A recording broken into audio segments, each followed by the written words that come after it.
Augustine was a 5th century philosopher and theologian whose thought greatly influenced the development of Christianity and Western philosophy.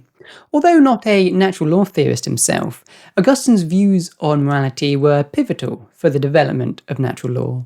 He profoundly influenced the 13th century philosopher Thomas Aquinas, who built upon Augustine's thought. Augustine's moral thought revolves around two key concepts: original sin and free will. The doctrine of original sin, as articulated by Augustine, refers to more than Adam's initial disobedience in the Garden of Eden. It is the idea that all subsequent humans inherit both the guilt and the consequences of Adam's sin. Augustine presents Adam as a historical figure whose transgression corrupted human nature, weakening our will and making it challenging to fulfill moral obligations. Central to Augustine's philosophy is the concept of free will.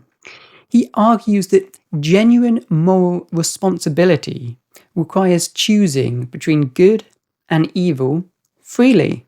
However, Adam's misuse of free will resulted in the fall and original sin, leaving humanity morally compromised and dependent on God's grace for moral healing and liberation from sin.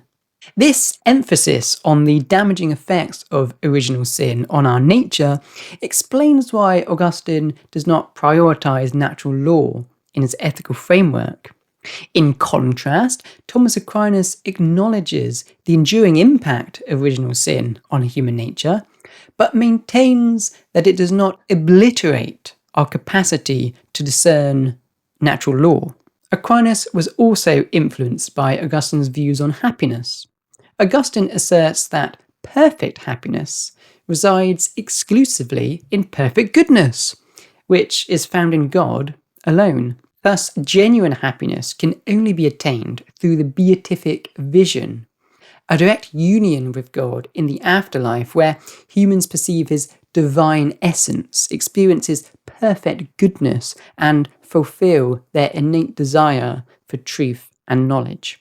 Aquinas agrees that ultimate fulfillment lies in the Beatific Vision, where union with God satisfies the deepest longings of the human soul. Where Aquinas diverges from Augustine is on the worth of worldly goods for happiness. While Augustine was sceptical of the impact of material possessions on happiness, Aquinas recognizes that goods such as health and wealth can enhance human well-being. However, we must be careful not to identify true happiness with material goods. Our fallen nature disrupts our ability to identify what is truly good, causing us to pursue false goods. Ultimately, Augustine and Aquinas are two of the most important figures, not just in Catholicism or even wider Christianity, but in the Western tradition as a whole.